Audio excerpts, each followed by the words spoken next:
s'enflamme, il s'insurge, il parle avec émotion. Francis Gosselin. Fred Bastien, il est 16h20. C'est ton tour, cher ami. Oh, wow! Sans manche.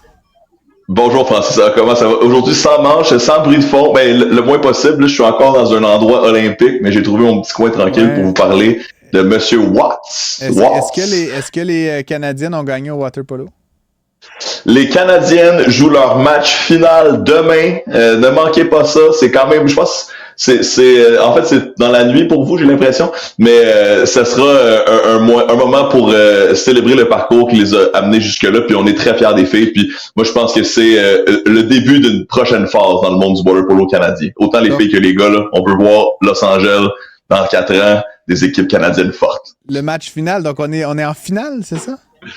Non, malheureusement, on joue pour la 7e place, mais dans mon cœur, là, ça sera un match final. D'accord. Et j'ai vu que sur ton Instagram, tu avais passé du bon temps avec les joueuses, Fred Bastien. Ça va? Tout à fait, oui. J'ai passé du temps avec Velicha, avec Shea, avec Hailey. Donc, c'est toujours un plaisir de faire circuler l'amour du water polo, que ce soit sur Internet ou dans la vraie vie. Le gars qui se vantait de ne pas avoir besoin de Tinder en début de semaine, on comprend tranquillement un petit peu mieux ce qui se passe. Fred, on voulait parler de... Le water polo, c'est plus fort que tout. On voulait parler de Tim Walz, le nouveau colistier de Kamala Harris. On l'a fait pour différents candidats. On a parlé de Trump, de J.D. Vance, de Kamala ces dernières semaines. Tu voulais peut-être nous aborder le personnage sous l'angle justement de son persona, de son identité, notamment numérique. Dis-nous ce qu'il y a à savoir là, sur Tim Walz rapidement. Exact. Mais des réactions de l'Internet à Tim Walz, beaucoup. Vous savez, moi, je passe beaucoup de temps sur l'Internet pour que vous ayez moins besoin de le faire. Et donc, en voyant passer des mimes, autant des gens qui supportent la candidature de Kamala et de Walz que des républicains un peu aigris, là, j'ai vraiment apprécié me faire une espèce de portrait de la situation du web jusqu'à maintenant. Puis, en partant, là, quand sa candidature a été annoncée, le web du Milwaukee a vraiment explosé. Là. C'est le web du Minnesota, pardon, à ne pas confondre ces deux États américains très importants. Le web du Minnesota a complètement explosé. Sur Twitter, on avait un paquet de fiers Minnesotins et Minnesotaines qui nous racontaient à quel point ils étaient excités de voir cet homme arriver sur la scène internationale et nationale via sa candidature. Puis là, par rapport à ça, on a vu là, une pléiade d'archives de lui, que ce soit des photos ou des vidéos. Que ce soit des photos ou des vidéos de lui dans des fameux là, des rassemblements ruraux, là, le county fair, l'espèce de party où dans le temps tu fallait acheter une vache, mais maintenant tu peux aussi faire des manèges puis acheter de la nourriture extrêmement frite là, comme ça les Américains peuvent le faire là, c'est comme des Oreos frits ou genre littéralement de la friture frite là. Mais bref, on le voit par exemple cajoler un petit cochon, on le voit lancer au défi sa jeune fille parce qu'il a 2 enfants, c'est moi. Sa jeune fille en lui disant OK, nous quand on va au vieux comme dans le bon vieux temps, quand on va au country fair ensemble, mais on fait toujours quelque chose d'ancien et quelque chose de nouveau. Alors là, lui met sa fille au défi de faire un vieux manège un peu ringard avec elle, et sa fille lui dit OK, mais ensemble on va faire le slingshot. Vous savez cette fameuse ce manège qu'on a là, entre autres à la ronde, mais qu'on voit partout dans le monde, qui est une boule de métal là, installée sur des poteaux de, on dirait au moins là, 30-50 mètres de haut, avec des élastiques qui vous propulsent dans les airs. Et donc, lorsque ce politicien était déjà élu là, au Minnesota, mais déjà, on le voyait essayer d'avoir cette connexion avec le public.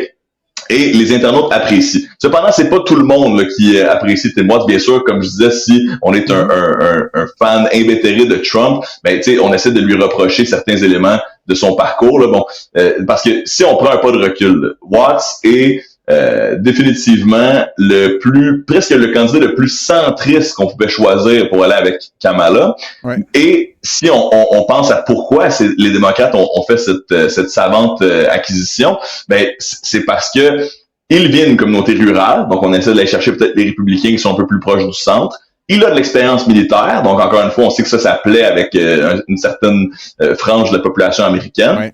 Mais c'est là où, pour certains, on tente de l'attaquer en disant « Ah, vous savez, là, dans ses 20 ans de service militaire, dès qu'il a été question de peut-être aller se battre en Irak, c'est là qu'il a arrêté. » Bon, des rumeurs que lui-même a démenties, puis d'autres personnes de son entourage militaire ont aussi démenti en disant non, il voulait plutôt se lancer pour aller être élu au Congrès. Donc, c'est une décision qu'il a mûrement réfléchi. Il n'essayait pas d'éviter quoi que ce soit. Sauf que, bon, à l'ère de post-vérité dans laquelle on est sur Internet, là, si tu lis quelque part, si tu es un républicain fâché, puis tu lis quelque part que Tim Walz, dans le fond, c'est un militaire qui a choisi de ne pas aller se battre, ben, c'est sûr que tu vas continuer de le détester là, parce que ta réaction est tribale, peut-être un peu moins rationnelle.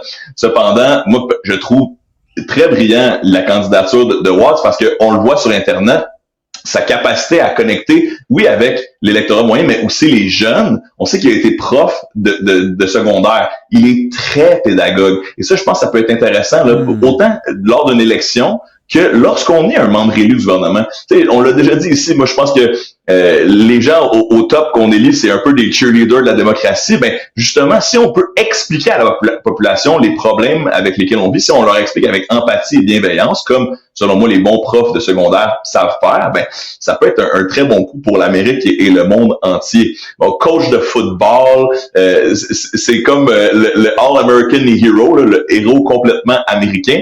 Et on a sorti un petit graphique là, qui a circulé sur Twitter cette semaine. J'ai trouvé ça super intéressant. Bon, on voit pas grand-chose ici, mais c'est c'est une espèce de cartographie de différents politiciens alors qu'ils étaient élus. Et on remarque que, dans le fond, plus on est à gauche sur l'échelle, plus on est un politicien de gauche, plus on est à droite, plus on est un politicien à droite, peut-être à l'extrême droite. Et en haut et en bas, c'est le niveau de leadership, c'est-à-dire que quand on proposait des projets, ben s'il y avait un certain leadership, on le plaçait haut. Alors, on remarque, ça c'est une étude de 2018, là, donc ça a été tous les projets de loi de 2013 à 2018. On remarque que M. Watts est en plein centre, là, tu sais, et à peine un peu à gauche, et avait beaucoup de leadership déjà dans ses années de politicien. Alors, ça me semble être un gars extrêmement efficace qui pourrait contrer là, l'espèce d'attaque qu'on pourrait faire à l'égard de Kamala Harris, comme quoi c'est une fille tellement gauchiste qu'elle est presque communiste. Bon, là, je sais que tu t'es intéressé à ses économiques, là, ses réflexions économiques, je suis pas mal sûr qu'elle n'est pas communiste, là, surtout aux États-Unis, mais d'avoir un gars comme M. Watts un peu plus au centre, ben, peut-être que c'est bon pour aller chercher des électeurs qui, oui, croient aux droits individuels, mais ne croient plus en Donald Trump. Tu disais, Fred, que tu avais vu M. Walz sur TikTok et ailleurs. Oui. Qu'en dit la webosphère de ce monsieur quand même?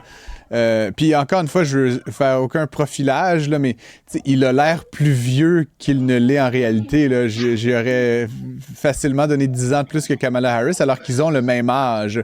Mais quand et autant TikTok s'est amouraché de Bernie Sanders à une époque, est-ce qu'il reçoit le même traitement? Est-ce que c'est un peu le même vibe, comme on dit?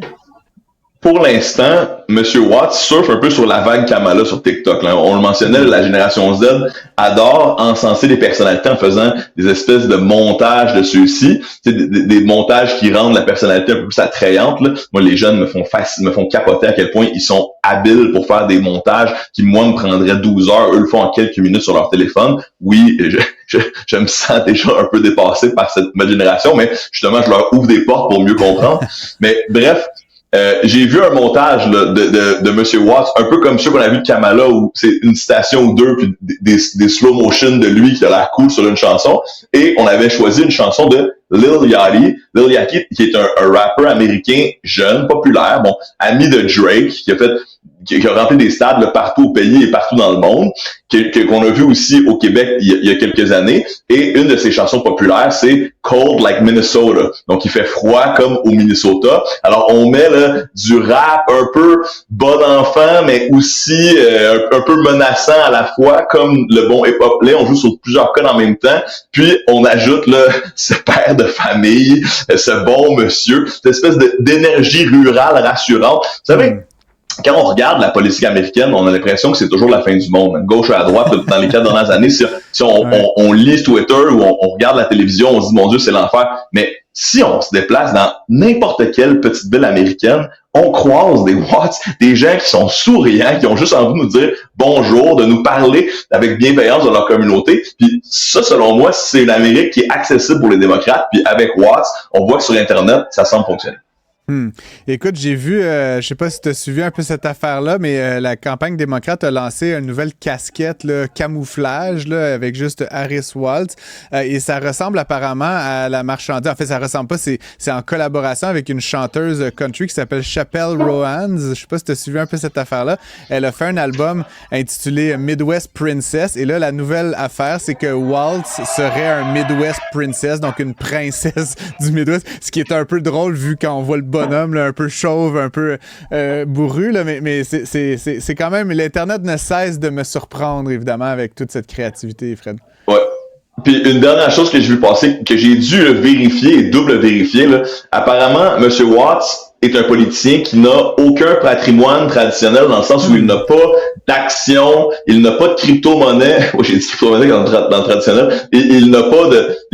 alors, pour les Américains qui sont tannés de voir certains politiciens là, gagés en bourse et selon eux se mettre riches avec de l'information de l'intérieur, mais M. Watts n'aurait comme plan de retraite là, que des pensions de professeurs et donc des politiques publiques duquel il peut bénéficier. Ça fait franchement du bien si on veut rejoindre un électorat qui se méfie parfois là, de l'élitisme des institutions. En tout cas, c'est ce à quoi M. Trump essaie le plus de se rapprocher, là, d'aller chercher les personnes qui ne se reconnaissent pas dans des millionnaires, des multimillionnaires qui peuvent du jour au lendemain là, acheter des actions.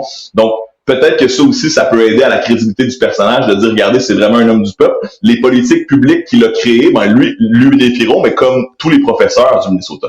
Ouais. Après, certains, bon, et on sait qu'il était professeur et coach. Ça me rappelle, et je voyais à quelque part que sa valeur nette à M. Waltz était de 300 000 $. Ça me rappelle à une époque, je pense que c'était Philippe Couillard qui avait déclaré des actifs de 400 000 après avoir travaillé à Dubaï comme médecin spécialiste. C'était comme, en fait, je sais pas si j'ai envie de lui confier mon économie nationale à ce gars-là qui sait aucunement gérer ses finances personnelles. Bref, des fois, ça peut être un piège à deux penchant, tout ça, Fred Bastien. Oui, mais en même temps, si on croit au service, si on croit servir son pays, ce gars-là a servi le militaire, a servi les profs. Tu sais, il y a une question de communauté et n'est pas individualiste qui veut. Là. Si on veut servir les autres, ben peut-être que c'est un bon moyen de montrer que les politiques publiques c'est important, puis que justement, si on a des politiciens qui vivent les mêmes affaires que leurs voisins, on va avoir plus de chances d'avoir des politiques publiques qui bénéficieront à tout le monde.